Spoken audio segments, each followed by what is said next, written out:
and welcome this evening. My name is Caroline Cunningham, and I am the interim president of the Olmsted Network. It's the first and only national organization dedicated to championing Olmsted Parks and places and principles. We do this through advocacy, education, and stewardship. For more than 40 years, the work has been to protect Olmsted Parks and those of the Olmsted firm. And tonight is no different. In Boston, as many of you know, and like too many other places around the country, public parkland is under attack. Frequently, these parks are viewed as building sites where access can be limited to the privileged few. But as we know, as Olmsted did, that once parkland and public parkland is gone, it's gone forever. In Boston, and as I said, in many other places, public land is under attack. And they're viewed as building sites where access to limited to the privileged few.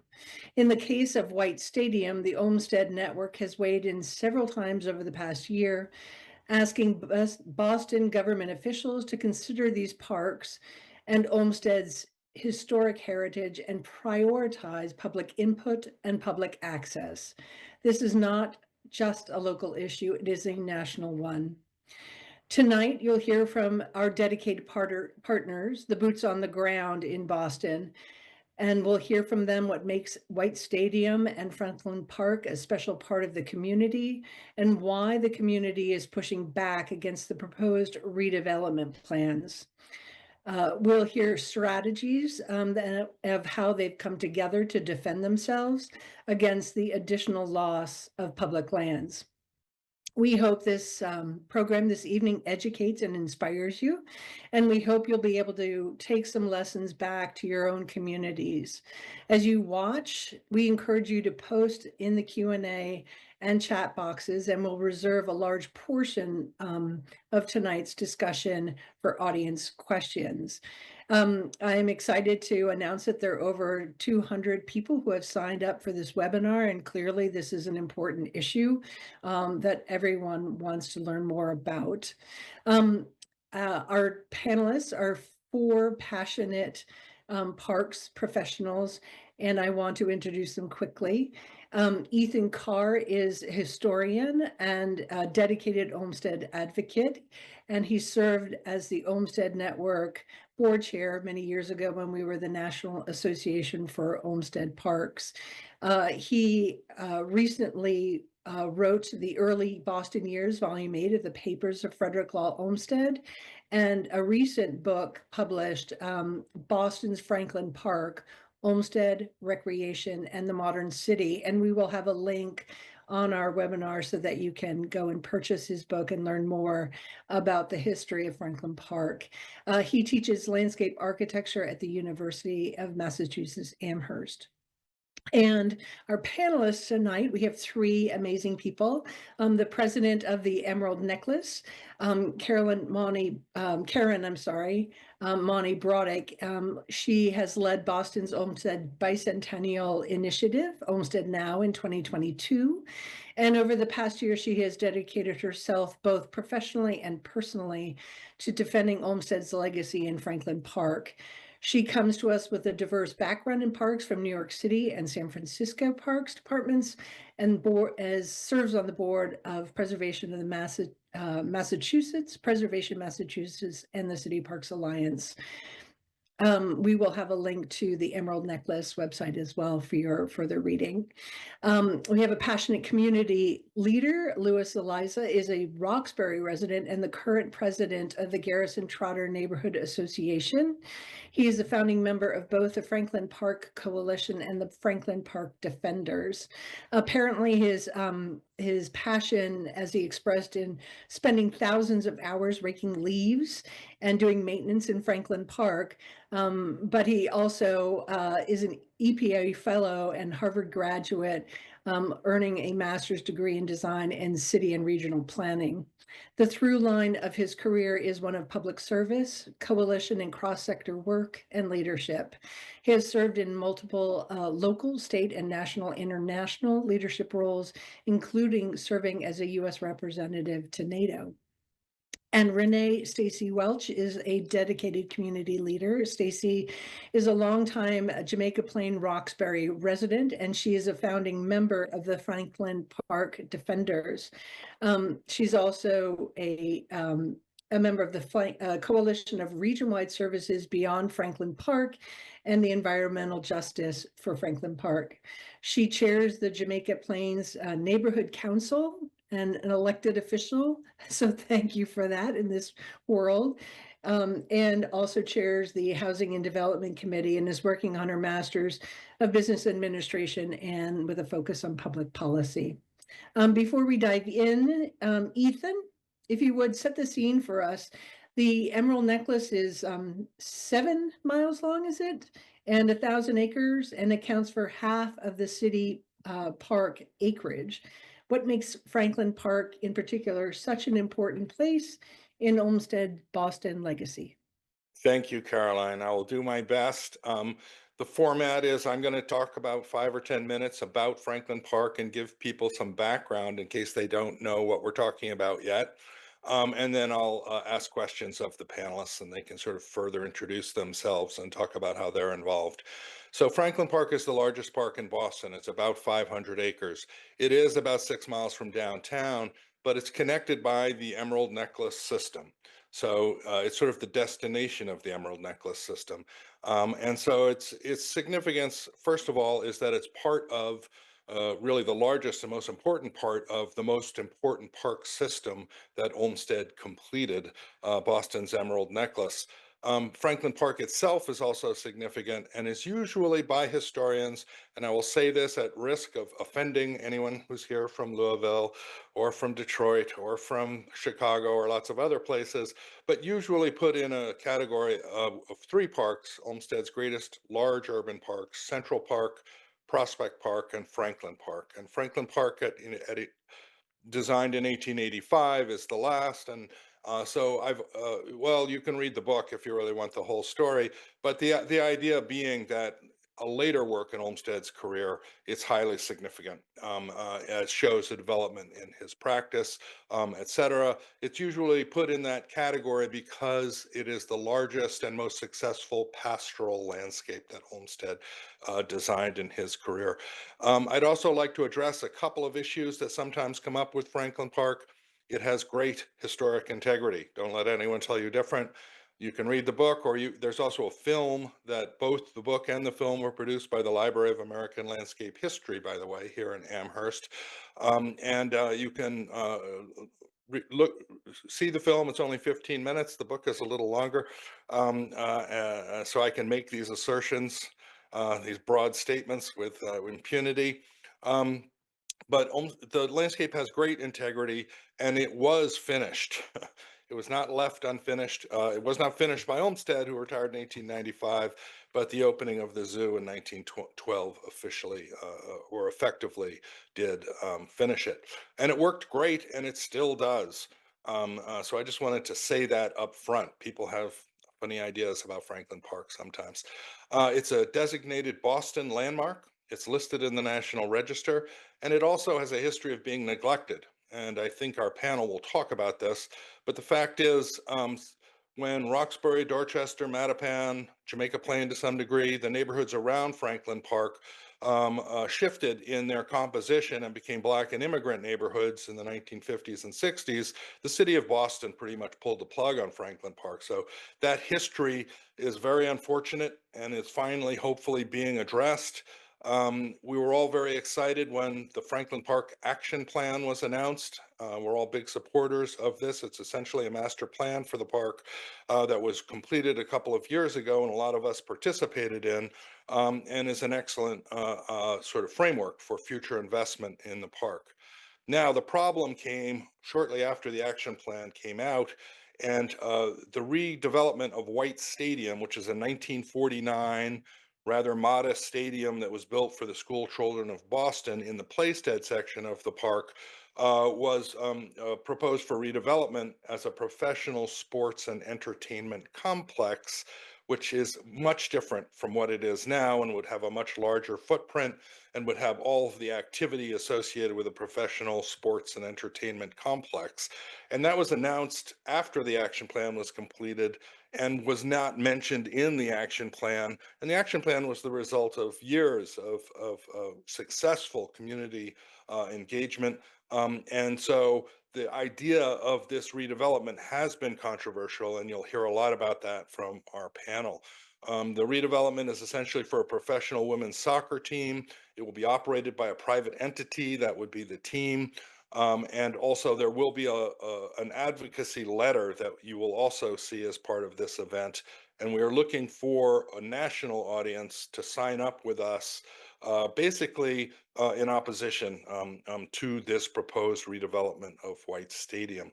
But I'd like to emphasize that although we'll talk a lot about Franklin Park, I think the situation here is indicative of a situation that many public parks in the United States are currently facing. This isn't a local issue strictly when we're talking about the privatization of an Olmsted Park. It's the type of situation that many of us have encountered before and no doubt will encounter again. And so for this audience in particular, I think we'll try to emphasize the degree to which we recognize that our situation is your situation often, and that public parks in the United States right now are somewhat under siege. And it's really a question of whether our elected officials, whether we as a society are still fully cognizant of the benefits of public parks to the communities of our cities in which these parks are located. This is especially true of historic parks, especially true of Olmsted parks. And the Olmsted legacy that we all have spent so many years talking about and trying to preserve and writing about and researching about is under threat from lots of different sources. And this is a particularly egregious example. And that's why we would like to, we were very happy to have the opportunity to speak to this audience and talk to you about what's going on in Franklin Park and encourage you to join the Franklin Park Defenders, to sign our letter, and to become part of this effort in Franklin Park, because I can't help but think that it isn't, for many of you at least, part of your efforts as well. And so with that, if there are questions about Franklin Park and its history, I will refer you to the book, or you can put them in the chat and I can also answer them, because we'll be seeing the chat questions. But first, I'd like the three panelists with me to further introduce themselves, and I'm going to get the ball rolling by asking them questions. If that's all right with you, Lewis. Lewis, are you there? Yes. Uh-oh, but we can hear you, Lewis. Do you want me to start with Renee, and so that you can work on that? Okay, Renee, are you there?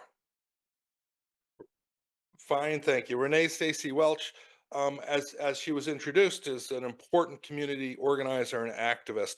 And I wanted to ask you, Renee, what are your motivations for all of this activity? How did you become involved with Franklin Park? What kind of outcomes would you like to see? Would the community you represent like to see at White Stadium? And how would you describe the most important benefits that public parks in general, and Franklin Park specifically, represent for your community and for the communities in other cities that may be facing similar threats?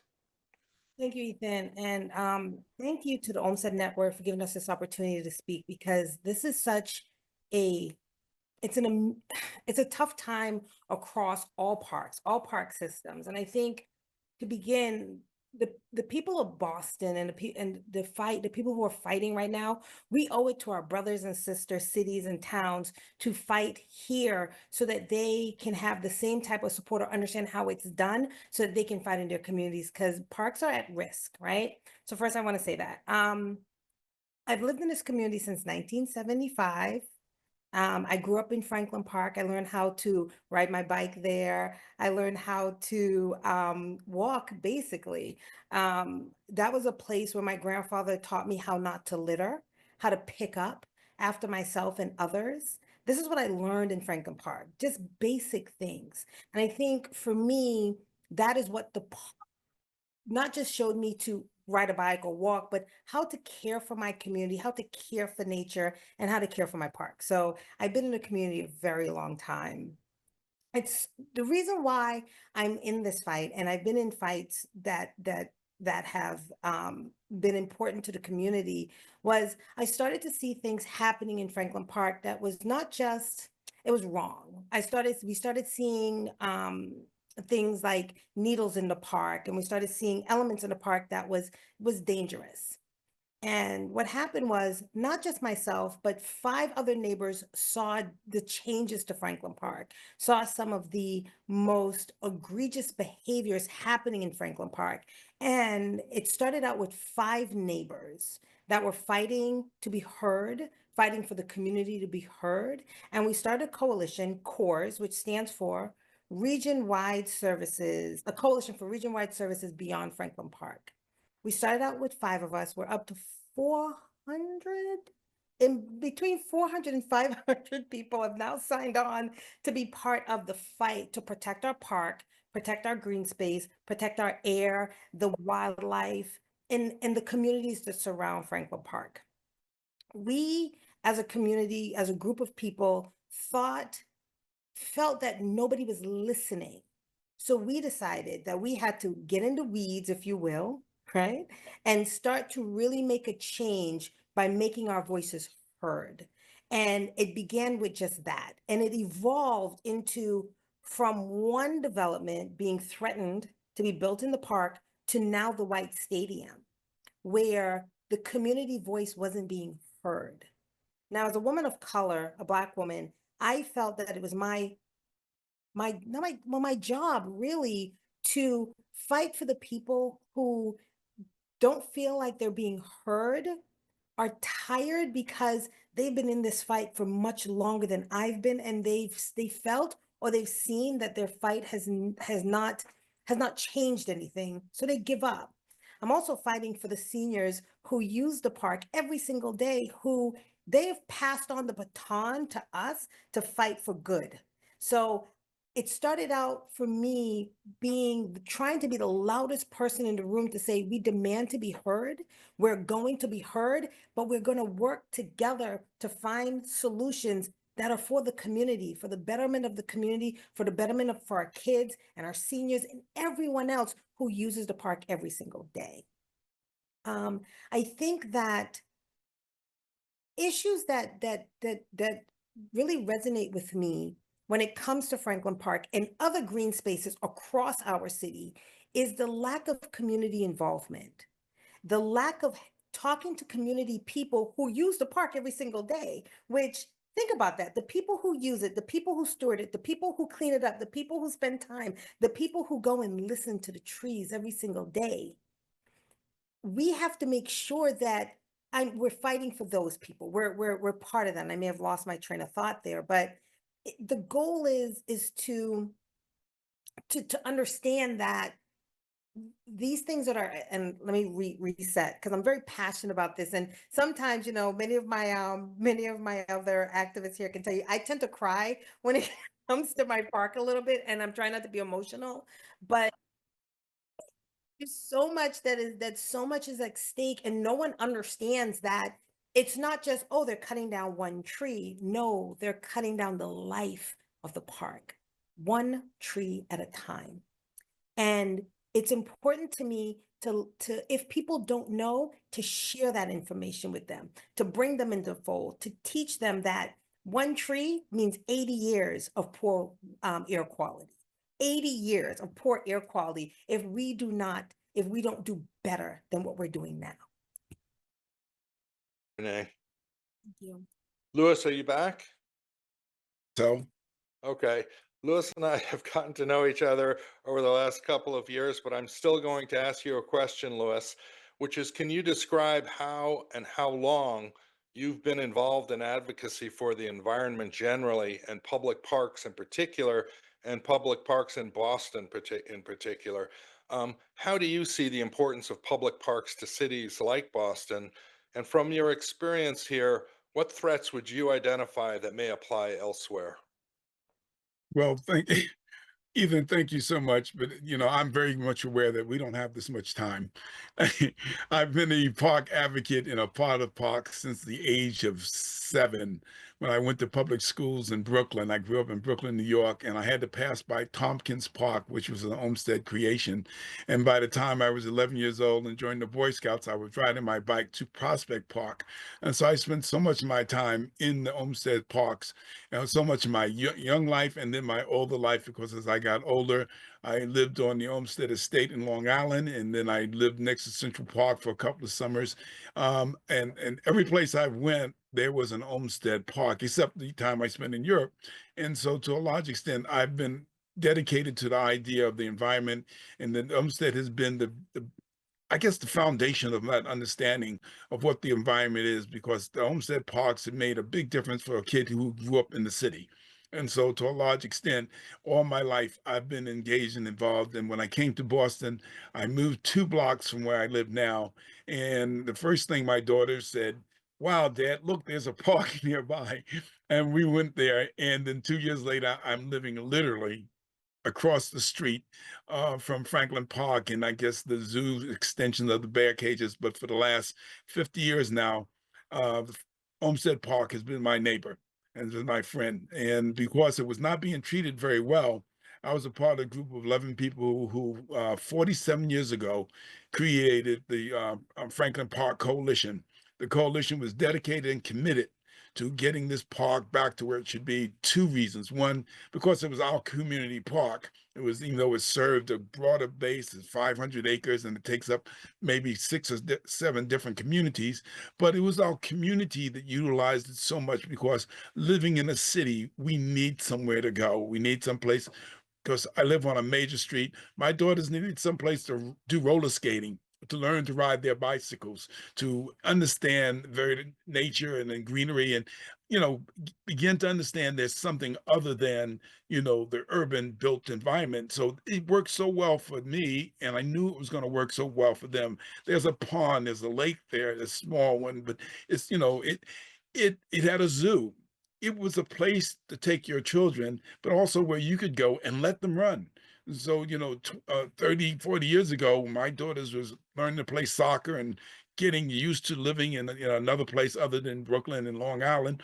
That park represented liberation, an opportunity for me as a dad to let them go run. I could sit under a tree and enjoy reading and listening to music, and of course, going to concerts and things of that nature. So it's always been meaningful to me to have a park, but having the Olmsted Park has been the most important thing. I'm right now disquieted because I've seen for many years, over the 50 years, the neglect of this park by the city and its administration. The reason we formed the Franklin Park Coalition, because we literally, sometimes physically had to fight to get them to take care of this park. It's not understandable why they neglected this park, why they let this National Historic Site go into disrepair. But we as a community, people coming from Roxbury and Dorchester, Mattapan, we were not ever going to give up on the park. So, as Caroline said, we spent hours, as you said, thousands of hours cleaning, moving overgrowth, undergrowth, invasive plants, and raising money on our own, from corporations like they do at the Central Park Conservancy and other. We raise money from businesses to employ young people to do cleaning and fight for the park. It's our home. For me, it's my front yard. There's a big street, and then there's my front yard, and every day I get to see nature change. For 50 summers and 50 winters, I get to see, nature in its changing environment. And it meant a lot to me and to all my daughters. Right now, I'm in the fight of my life because I consider Franklin Park to be part of my life. The city of Boston wants to take it and turn it into a private entertainment center. Parks are for people. Parks are for families. Parks are for children. Parks are for Boy Scouts and Girl Scouts. Parks are for, cross-country runners. Parks are for the people.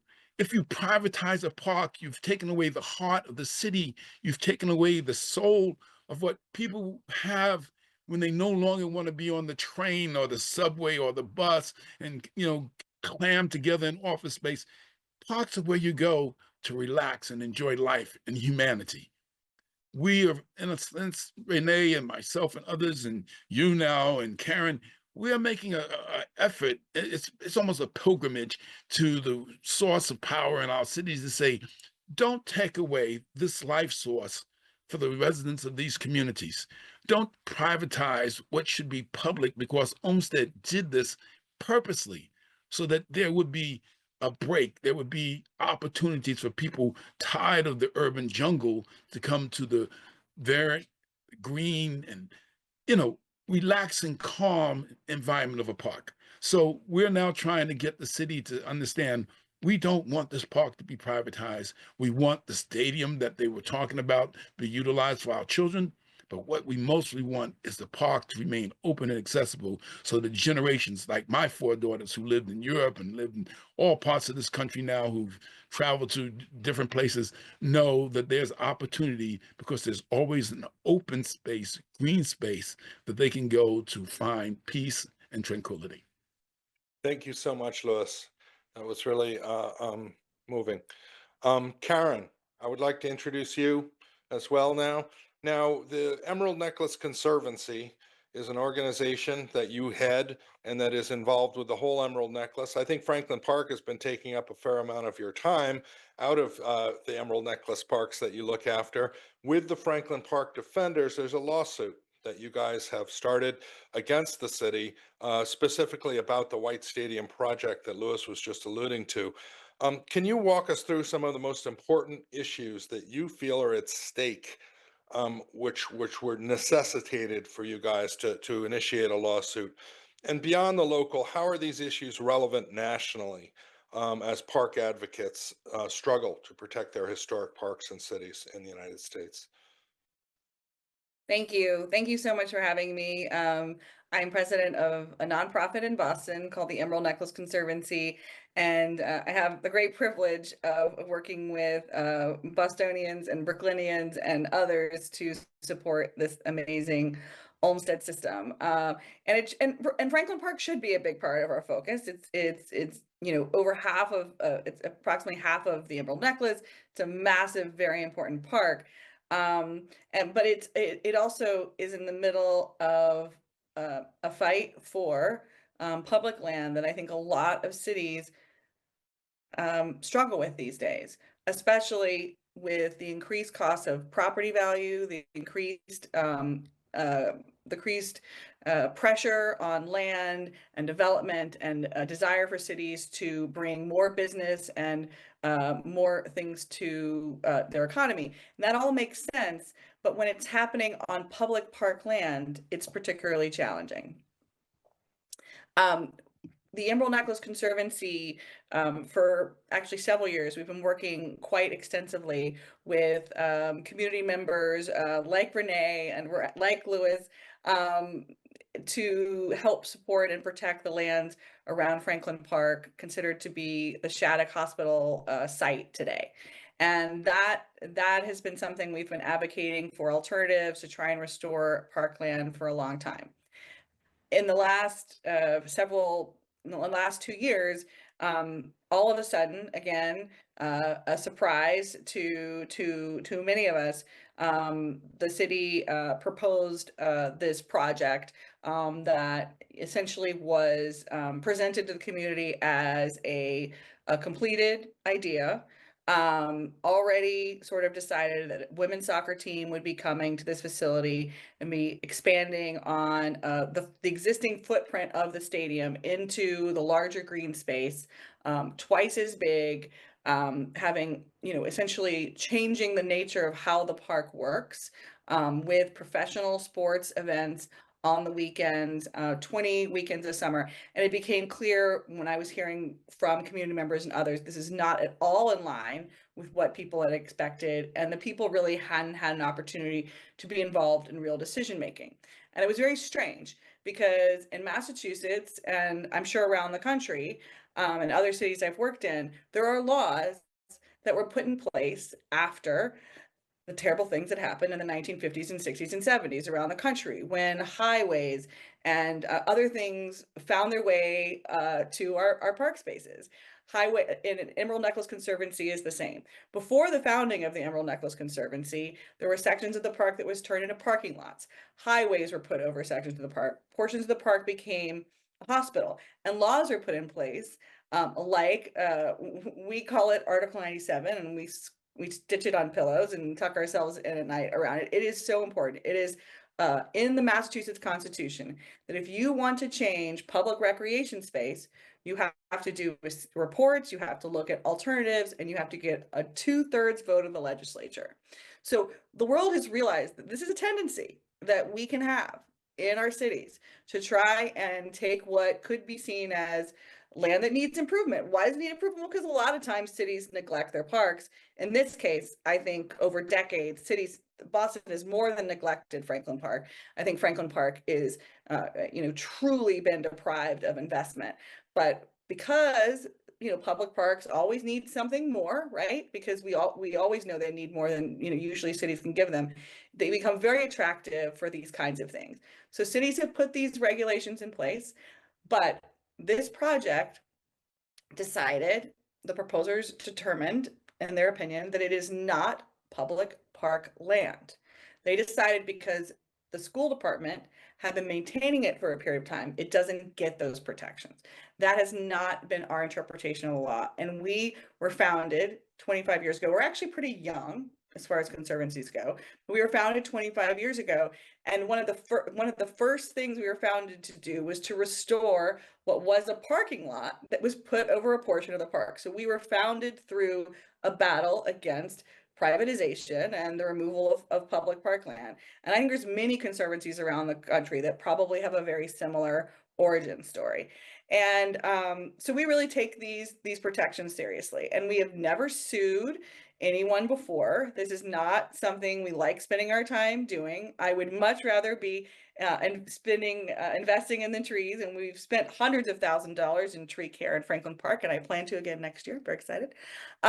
This is what we want to do, but these are really fundamental protections, and we literally sat down in the mayor's office and said we are very concerned about these following things, and if this goes forward, we're worried about the precedent, and so these are laws that I think were put in place after the history of urban renewal and are probably reflected in the law books of states and cities all over the country.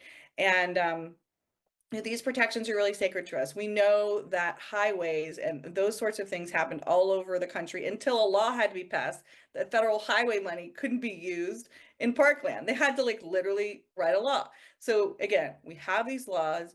We know, so the case right now focuses on two things: that it is using public land without going the appropriate public recreation land without going the appropriate approvals, and the stadium was actually built using public trust funds.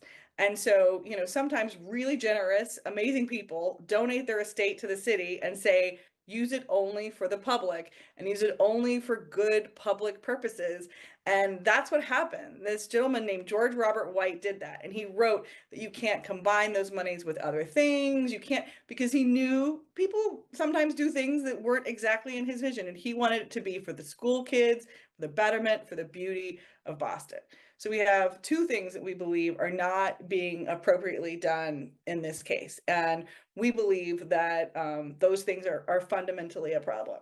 But I want to broaden this a little bit, because the fact that the city did not go through the Article 97 review process, and the fact that the city didn't go through environmental review and decided it was exempt from state level environmental review, meant that no alternatives were produced. So there was never a public option for just the kids or an option with this professional team. Those alternatives were never presented to the community. That was never done. It was never presented. Instead, it was a proposal that was essentially, this is what's happening. Now let's talk about, the color of, the screen here, or the height, instead of the fundamental questions. And so these laws, these protections we have in place effectively are a tool that allows for a forum for community decision making.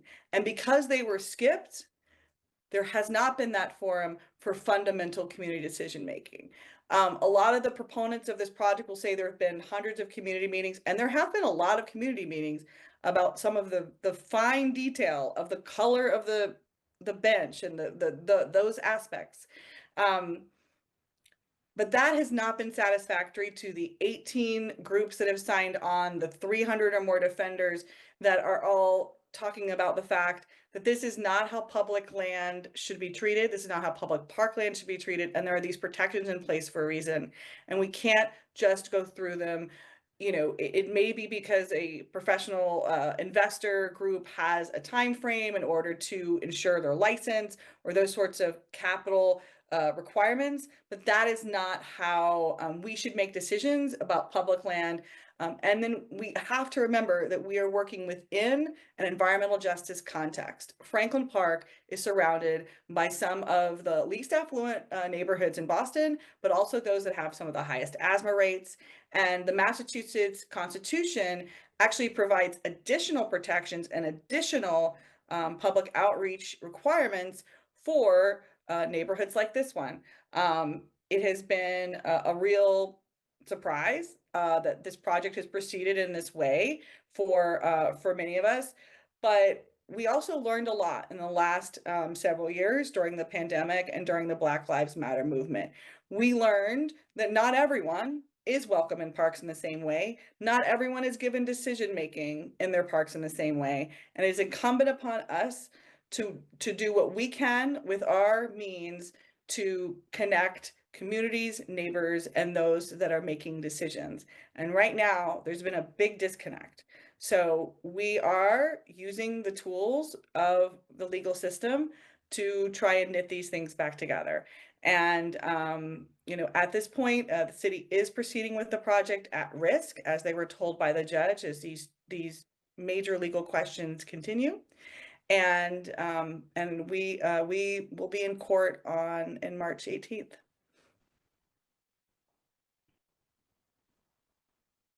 Thank you, Karen. Questions are starting to come in from the audience, so I wanted to open this up. The first question I actually sort of want to respond to first, because Sheldon's asking about the Franklin Park Golf Course and the Franklin Park Zoo. And that is important to touch upon. The golf course, of course, is the most of the country park section of the park. And it is a golf course, but the landscape is still intact. And although the public doesn't have full access, it certainly has visual access and all the edges and so on. And the golf course, of course, is a beloved amenity in the communities around the park. So it's actually sort of a success story. The Franklin Park Zoo was cut out of the park in 1958 and handed over to the state to run, which promptly put up a fence and charged admission. So that was part of what I would describe as the disinvestment in the mid 20th century in the park, rather than keeping it as part of the park and rather the city spending the money to run it. They decided to sort of load shed, as we used to say in the 1970s, not me, but others, and get rid of it. So that's, and if anyone else has something to say about the zoo and the golf course, feel free. But the next question that came in was, what is your reaction to recent publicity, the newspaper articles and the coverage of what has now become a fairly important controversy in Boston? It's political, it's all of those things. Everyone's talking about White Stadium, they're for it, they're against it, and so forth. Could all three of you comment on how you feel that's gone, the sort of public discussion of this situation? I can speak on that if really quick. I think one thing that is very alarming is that this issue has divided our community. And I think it didn't have to go this way. You have neighbors fighting with each other, and people are being extremely impolite with one another over this, because I don't think we had the opportunity to have options and choices as we should as people who live in and around this community. And I think, and can I say it's by design? Perhaps, But I think if we had the opportunity to see different possible ways to redevelop the White Stadium for our community, specifically for our kids, we wouldn't be here today. The other thing is that people are using tactics to kind of silence our voice around talking about what is important for our community. And we have to quiet out the noise and truly get back to exactly why we're here. We're here to create a development for everyone. I have to keep saying this, especially for our children. And I think it's by design. It's by design. So I do want to thank you, Stacy. I wanted to respond to the questions about the golf course and the zoo. I think that we do need to remember that while the park was originally 500 acres, there have been pieces that have been changed over time. It doesn't mean that they don't still. I mean, the golf course is a public golf course. It's one of the first integrated golf courses. It's much beloved. And it is public golf course, so anyone can play there. But there have been pieces of the park that are not fully public, at every minute of the day these days, which is all the more reason that we have to be, all of those things sort of happened before the passage of these laws and the kind of scrutiny that future projects would go through, which is all the more reason why we have to really be thoughtful about all of the future changes, right? Because there have been some of these changes over time. That's important, Karen. The Playstead section of the park, which is what we're talking about, has been the active sort of community center of the park since the 1880s. And with the zoo fenced off and with the golf course, although it's a public golf course, it's still a golf course. The Playstead is the heart of Franklin Park for the communities around it. So that's a really important point. And it's not 500 acres, it's 40 acres. And when you put a stadium entertainment complex in it, it's going to have a major impact. And those are where the concerts, I mean, and this is the heart of so much of Boston's history that has happened here and should be protected. To go back to your question about how do we feel about the publicity and the coverage, it's not been our intention that this be an issue in a political sense or in a mayor's race. Our desire, as we started this, we've been working on this for years, but as in this advocacy is about supporting the park and supporting the communities around the park. And I would say that, most of the neighborhood groups around the park have signed on to the Conservancy and the Franklin Park Defenders Statement of Principles, which is about everybody wants White Stadium to be improved. Everyone knows it needs work. Everyone knows the park needs investment. And in fact, the Emerald Necklace Conservancy has been doing, funding work throughout the park for years, but there's so much more that is needed. And we have talked to the Parks Department about having and going through the process of the Franklin Park Action Plan and making those investments. And instead, these special projects have sort of come through and taken so much of the energy and the capacity of the city. That is important. We want to see the park renovated and we want to see the stadium renovated. And for that reason, folks have said this is the only way to do it with a partnership. Originally it was 50 million. Now it's 200 million. We know there are other ways to do this. And so we took it upon ourselves to commission a simple design based on feedback we'd heard from the public and a cost estimator, a professional, nationally known cost estimating firm. This is all available on our website if you'd like to look at it, to show that you could do a fully public renovation for significantly less than $200 million, because you don't need roofs, you don't need jumbotrons, you don't need this sort of massive new facility with new steel and this sort of a completely different scale of construction versus a high school facility. But you didn't include a beer garden, Karen. Yeah, that's right. There's a little saving there. But the thing that, and I think I see Louis. So Louis, I'm gonna. Yeah. I think that what we need to go back to is Ethan's statement. The Playstead is the reception center for Franklin Park. It has been now for the last 50 years. Even though the Franklin Park Coalition was the group that fought to restore all 18 holes of the golf course, which was an area that was utilized by all the communities for kites and other special events, especially in the off season for golfing. You know, the golf course takes up a lot more space than the Playstead. And so it got utilized, but then they started moving everything off of the golf course when we got it restored. And so everything comes to the Playstead. And so, you know, Ellicott Dale and all the other areas that can receive people, even Scarborough Pond area, it doesn't have the significance of the Playstead. It is the reception area. And so no matter where you come from, whatever event, whether it's the cross-country activities or run for the heart or any other programs, they come to the Playstead. And that's what is being challenged right now. That is what is being encroached upon. That is where we as a community are saying, stop. You can't keep taking away from the very thing that Olmsted created, you know, as an opportunity for people and families to come and enjoy the greenery, the trees, the rolling hills, the overlook, you know, it's so critical that people understand the discussion has never been genuine. From the very beginning, this has been a very disingenuous process. Even the people from the newspapers who have an interest in the private, you know, the privacy of the corporation that wants to build at White Stadium, they never gave this process a fair presentation. And so it looks like we're fighting against children or fighting against schools. We're fighting for schools. We're fighting for families. We're fighting for communities.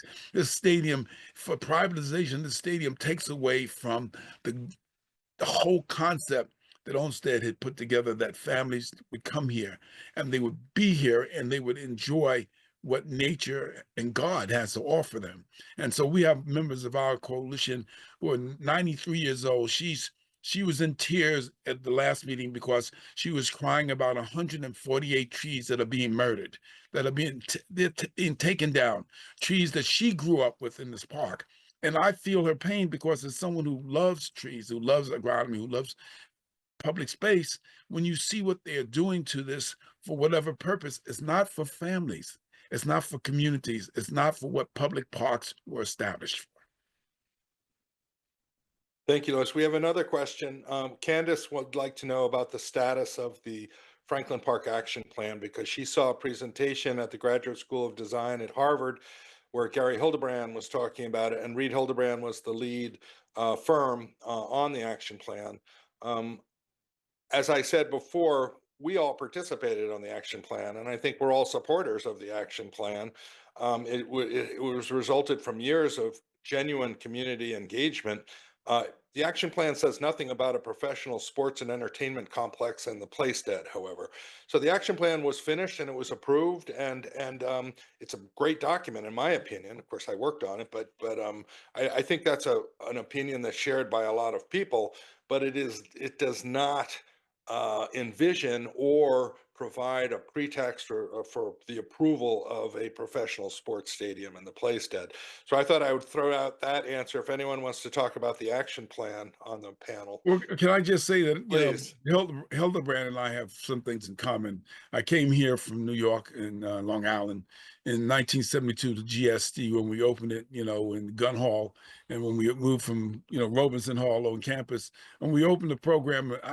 I had the passion and understanding working with my colleagues who are in landscape as to what they thought and what they felt about open space.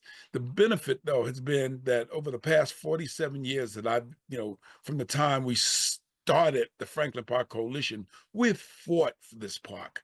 We've been engaged. I've seen 4 master plans. I've seen millions of dollars spent. This new quote, you know, vision and they have. Yeah, there was community engagement. There were some real challenges there because they were leaving out some of the communities that should have had the most to say rather than the least to say. This plan that they have has no correlation to what is being done with White Stadium. Matter of fact, it's an abomination to the plan. And to say that, you know, you're not going to put a private interest, you know, a tailgating opportunity there, you know, and take away what the plan it's called for, which is more action from the Overlook and activities by Alma Lewis or Crouch Woods or any place else where it's for children, families, people.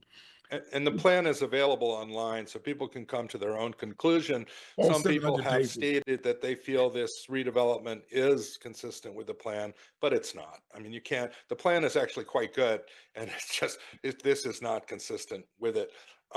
We have another question, unless someone wants to talk about the action plan. I'm trying to get to as many questions as I can. This one might be for you, Karen. With the trees already being cut down and the demolition process underway, is there still a chance that this project will be stopped? I guess that relates to the lawsuit, or if the lawsuit could lead to a significant modification of the project as it's currently underway.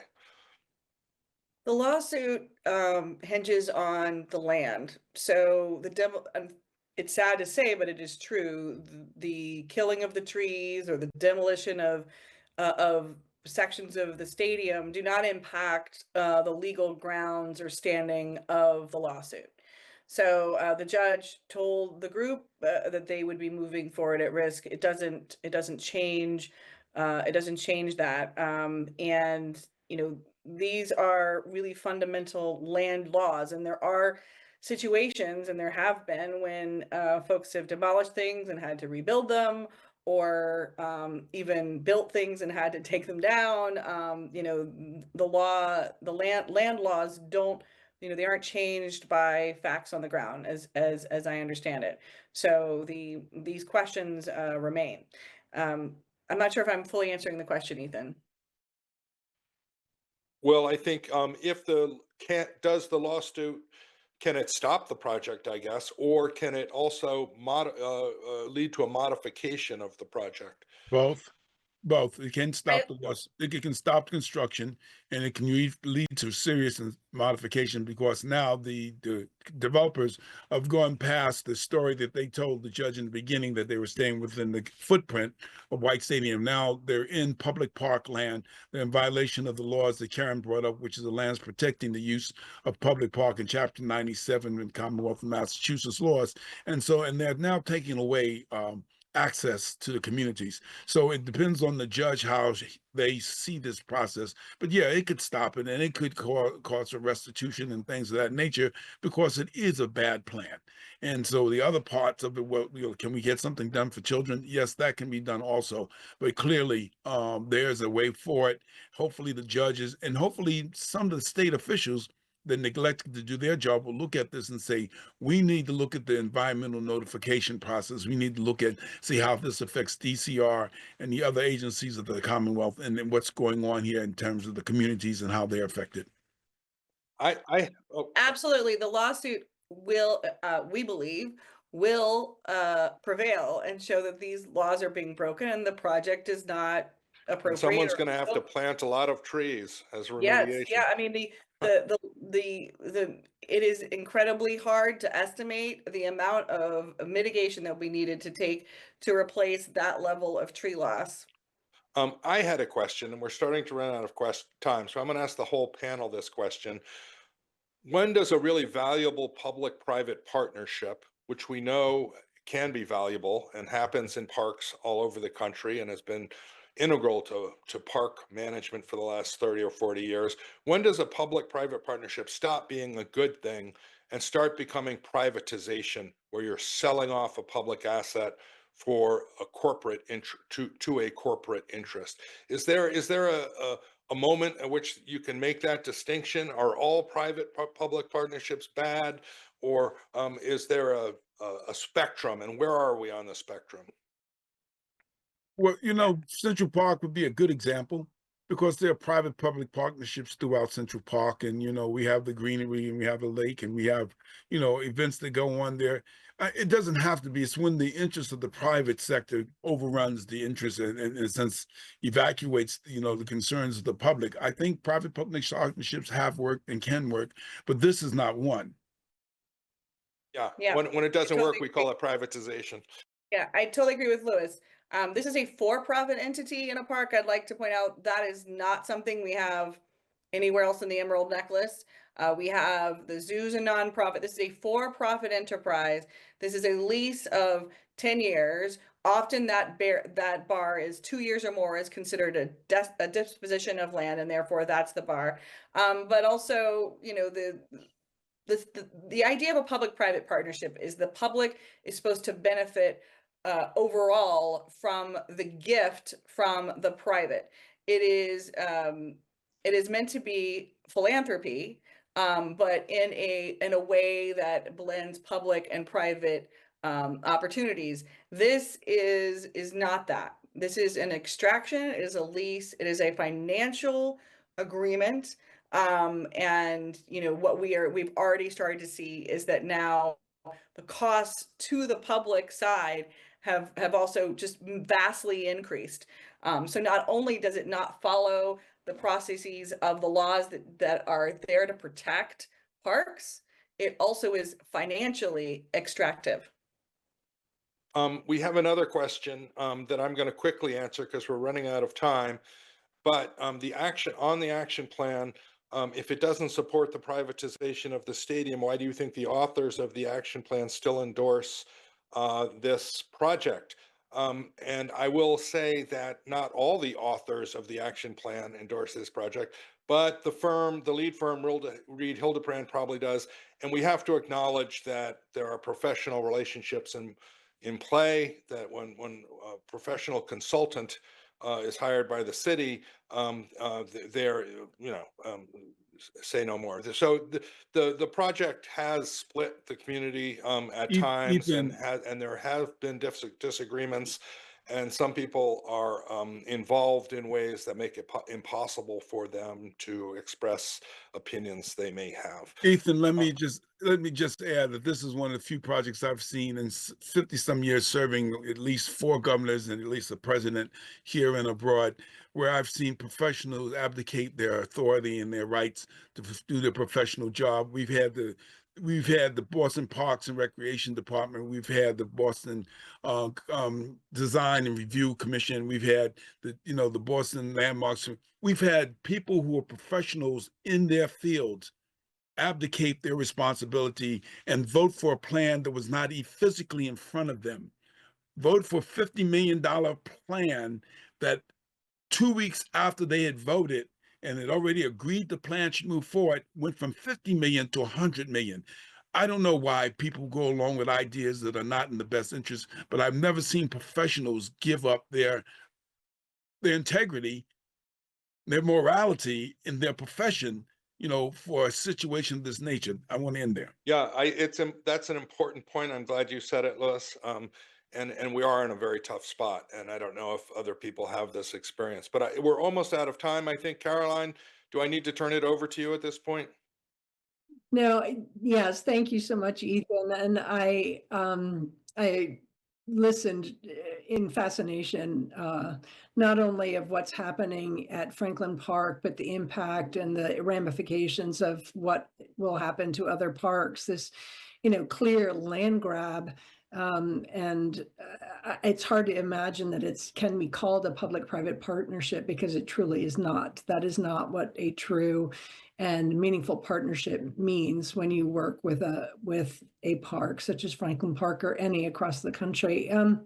Again, Ethan, thank you so much for moderating, and thank you all to our panelists, Renee, Karen, Louis. We really appreciate your point of view and the hard work that you're doing on behalf of Franklin Park and protecting this amazing space. And the Olmsted Network wants to remind everyone that that we are going to send around, and should be in the chat box now, a letter that we would like for you to sign on onto. It will be sent to you also via email by virtue of you signing up for this webinar.